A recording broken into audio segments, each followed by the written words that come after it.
Hello, and welcome to our study of the Epistle to Timothy, the first one. You may remember the last time that we were together, we were looking at 1 Timothy chapter 2, and the chapter opens up really with the word all. In fact, it's pretty powerful to look at how many times Paul uses the word all and in what sense he uses that word. For example, prayers for all. Everybody deserves prayer. Everybody needs prayer. There can be no denying that.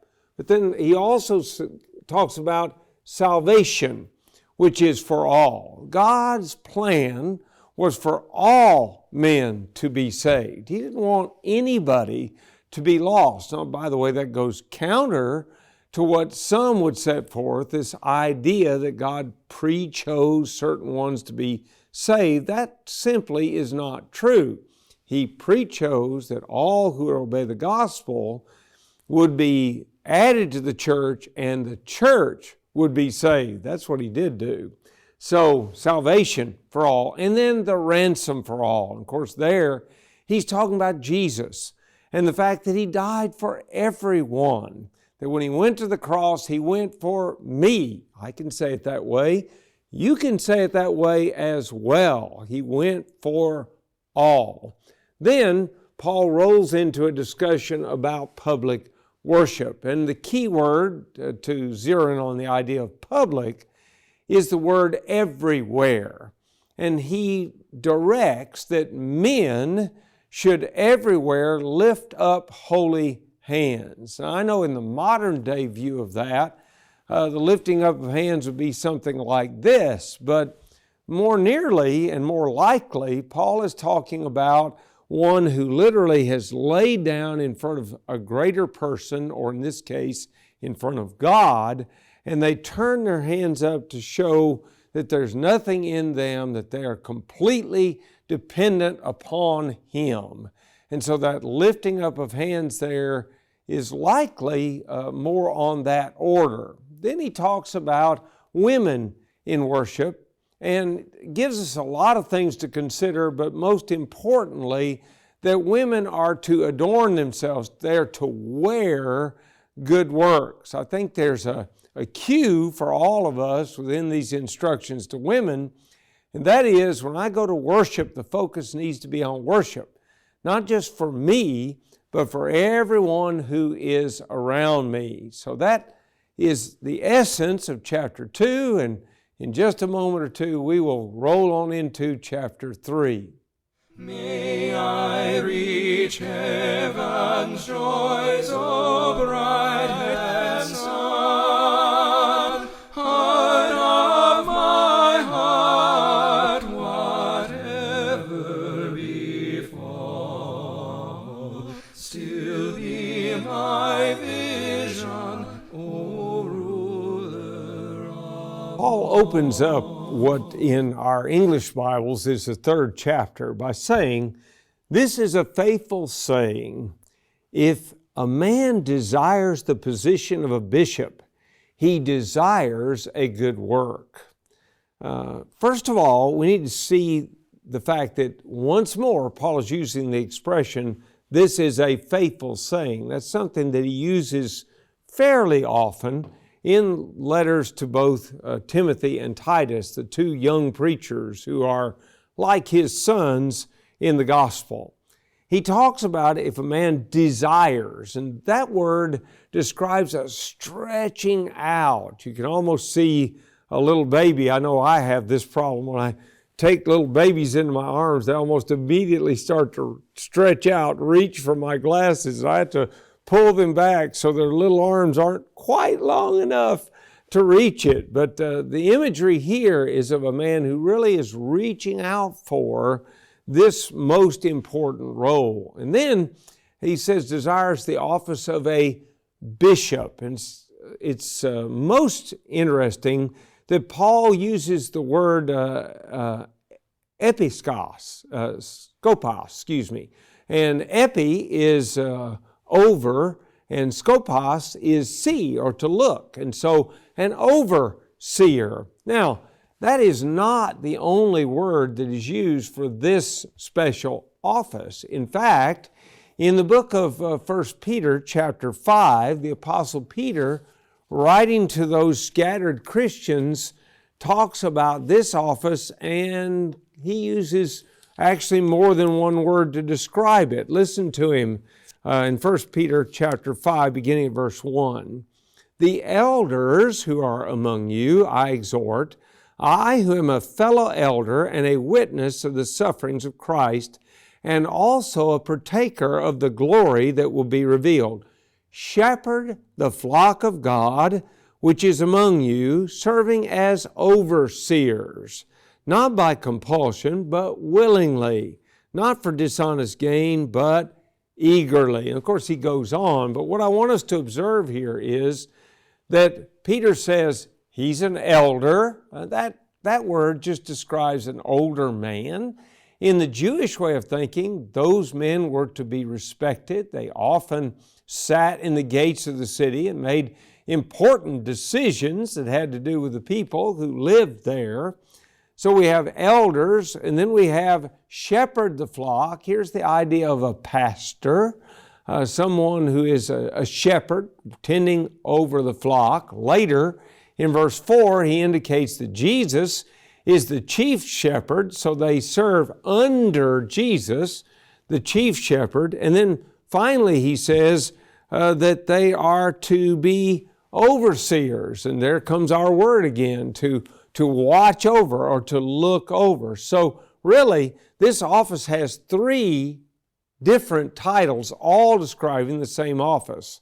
Elders, shepherds or pastors, and overseers or bishops.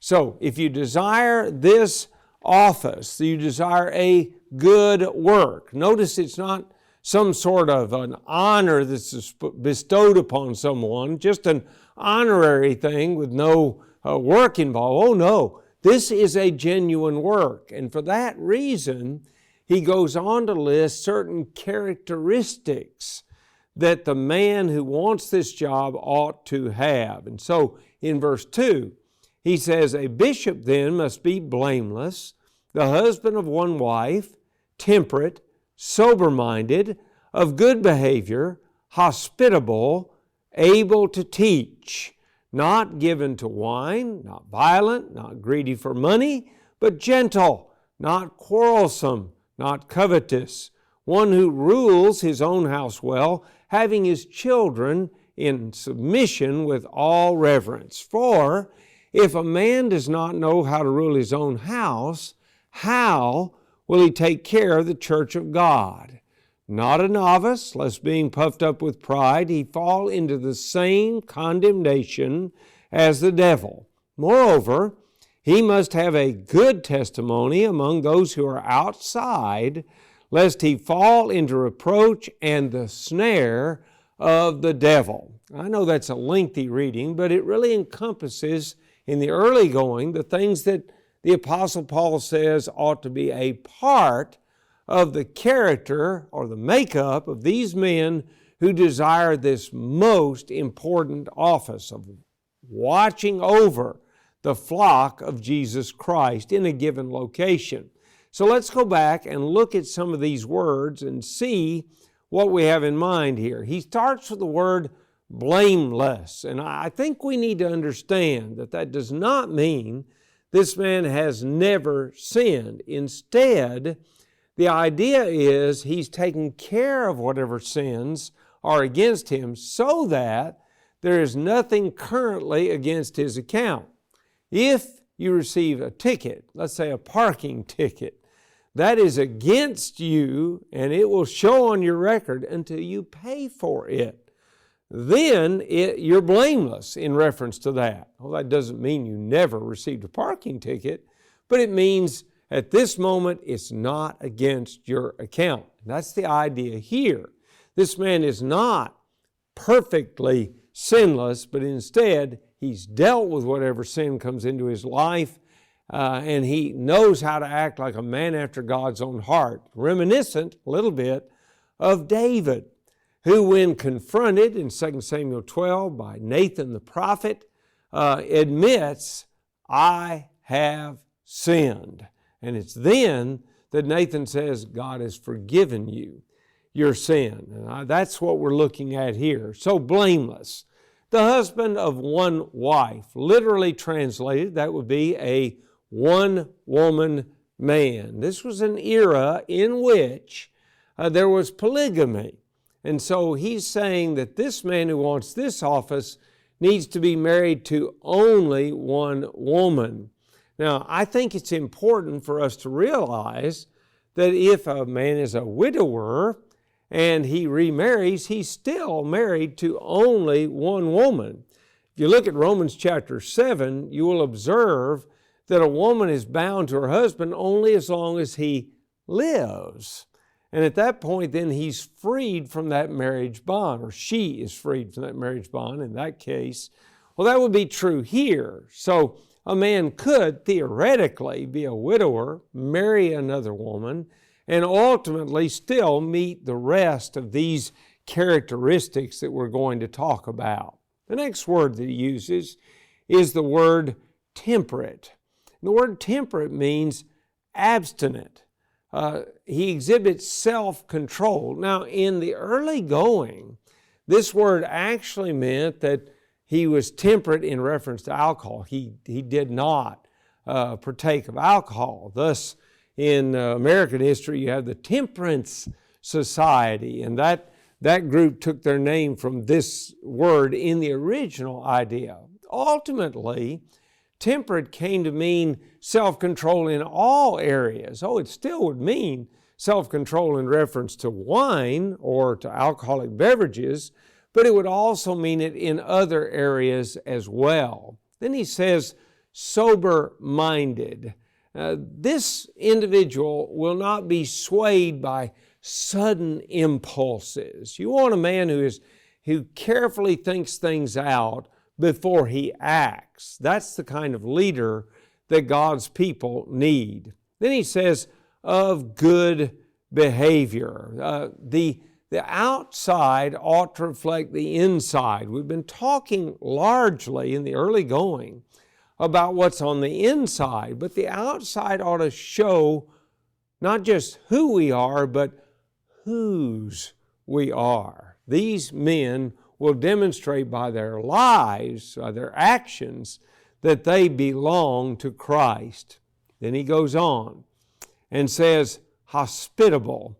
And literally, this word means loves strangers. Now, for us, this may be a little bit difficult to grab hold of.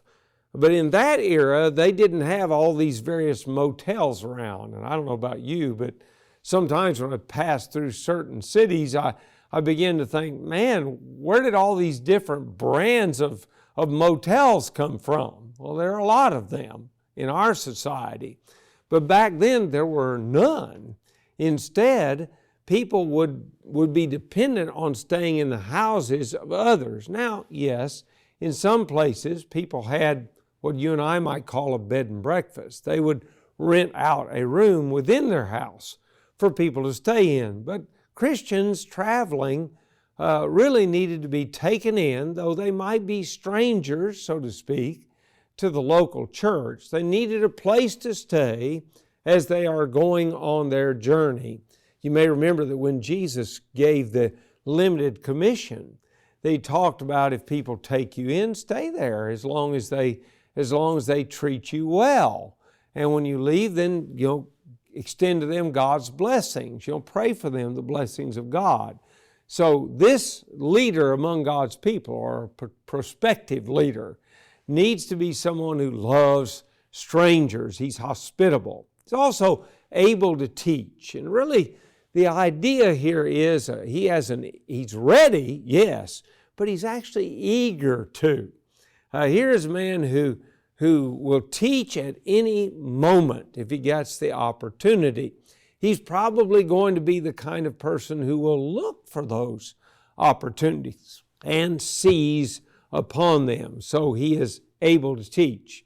Not given to wine. Now here comes a a debate, as it were, in our modern era. We're going to see more about this later in the chapter. Literally translated, this means don't even be near it. Don't sit at the table with wine. Not only should this prospective bishop be a man who does not participate in drinking or consuming alcoholic beverages, but beyond that, he doesn't sit down with other people who do. Now, that might have two reasons, although Paul doesn't give these. One thing is we could be talking about example. How does somebody know when I sit down with those who are drinking that I'm not drinking? And then the other aspect is, if I sit down with people that are drinking, I might myself be tempted to drink. So those who are prospective bishops should not even sit down with people who are drinking. It's pretty strong, really, in the way that it's listed. Not violent. A violent man is one who doesn't just get angry. He gets angry out of control, to the point he'll pick a fight with just about anybody. That's not really a good leader for the people of God. Also, not greedy. Now, I think some translations here have the word covetous, and that's for good reason, because in the book of Colossians, chapter 3, verse 5, the Apostle Paul indicates that covetousness is idolatry. In other words, I've turned money into my God. I will do almost anything to get somebody else's money.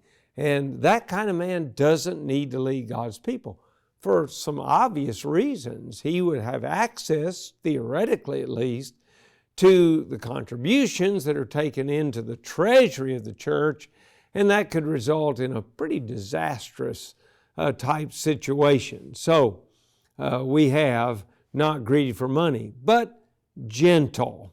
The word gentle is a powerful word, and one that I hope describes all of us.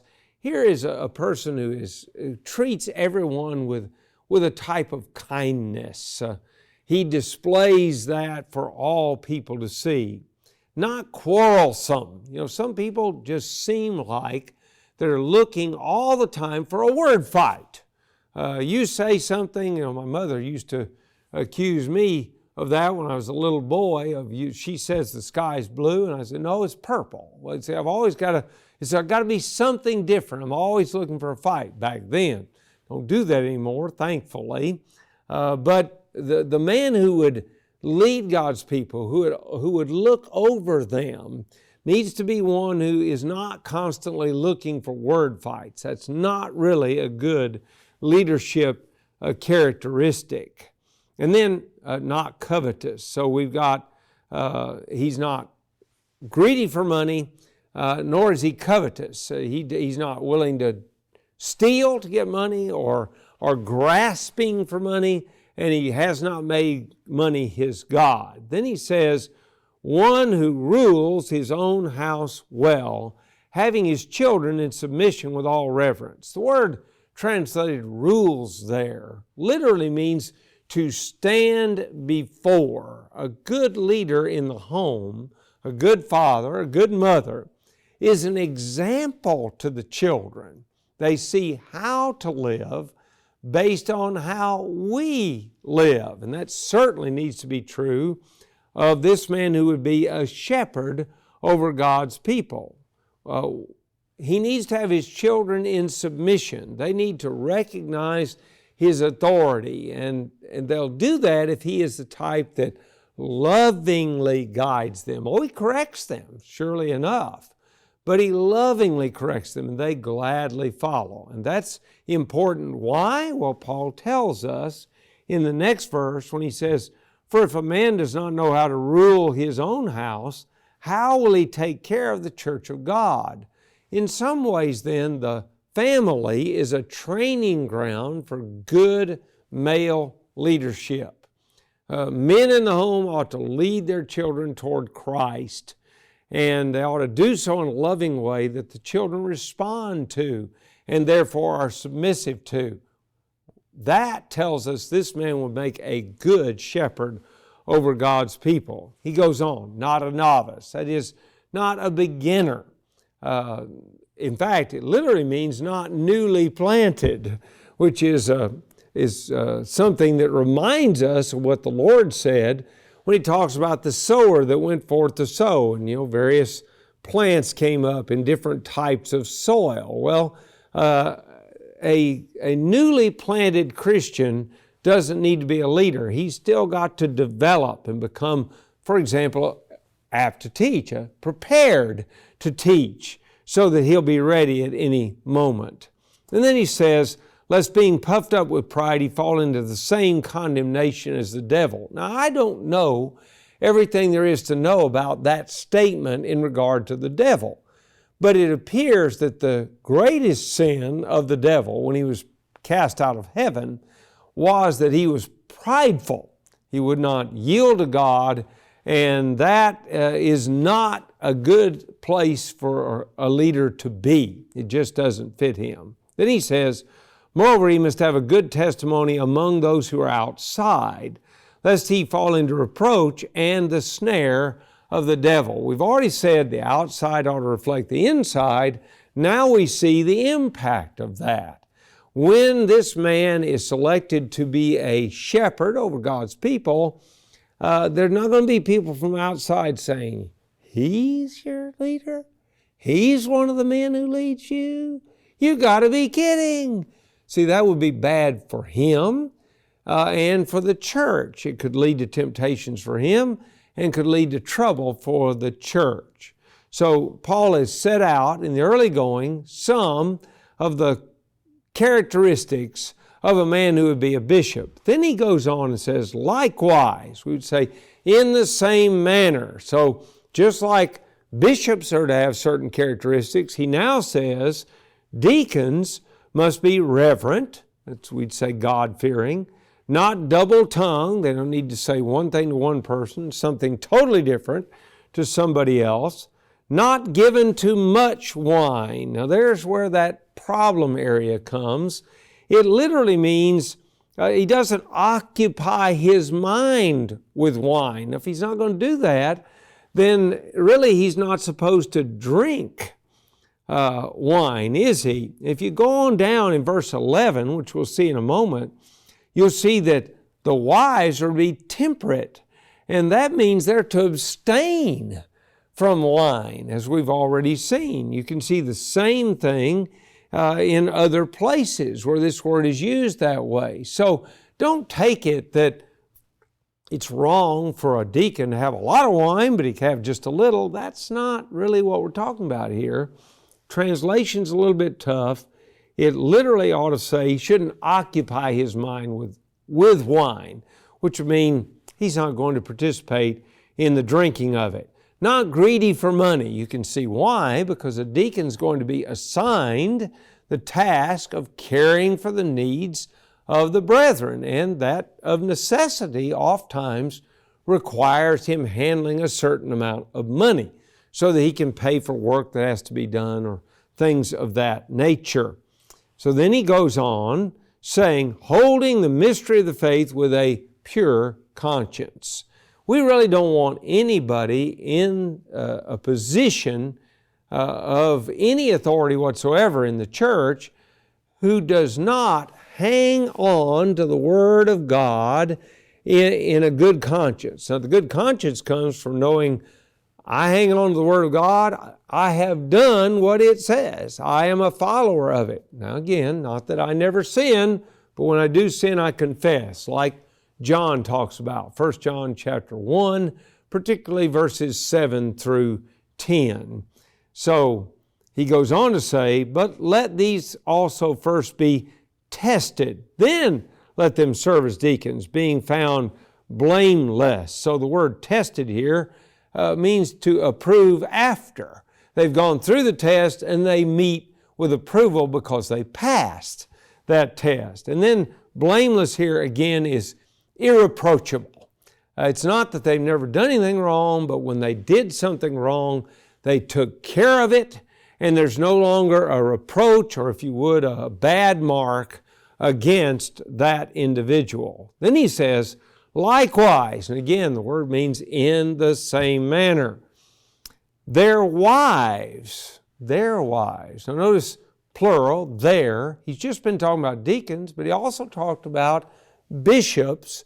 It appears, therefore, to me that specifically these are the wives of the bishops and the deacons. And when you think about either one of those roles, the role of the wife is vitally important. She needs to be, in some ways, exemplary, so that the church will not look down upon this man because of his home life. So, what should the wife be? Well, reverent, hold God in awe, not slanderers. That's malicious gossip. And really, in the original, the language includes not like Satan, an accuser of other people. Temperate, there's that word we said, self-control, faithful in all things. Let deacons, and he goes back to them, be the husbands of one wife, a one-woman man, just like the bishops, ruling their children and their own houses well. And the word rule here means to watch, to preside over. For those who have served well as deacons, obtain for themselves a good standing and great boldness in the faith which is in Christ Jesus. So what a beautiful description of these two very important roles in the Lord's church. No wonder Paul, when he writes to the Philippian Christians in Philippians chapter 1, as he begins, talks about writing to the church, yes, but also along with the bishops and the deacons, because these men play a very, very important role in the church. So Paul has, as we saw at the end of chapter 2, come out of a discussion of all gathering together for worship, how that ought to be done. And then he's gone on to talk about all those who are gathered needing to have men who are special character in order that they might watch over them, make sure everyone remains safe. You've got to think a little bit about Hebrews chapter 13, verse 17, which talks about they watch for our souls because they've got to give an account for what we do, and we want them to do that with joy. And then, of course, these servants of the church, because the church is going to need servants. I mean, look at Acts chapter 6, where they needed servants. The Grecian widows were being neglected in the daily ministration to the needs of the widows. And so certain men were appointed to serve tables. Interestingly enough, basically the same word that is used here. And so Paul has laid out beautifully the local church. It's a little bit about its worship and the men who will lead it.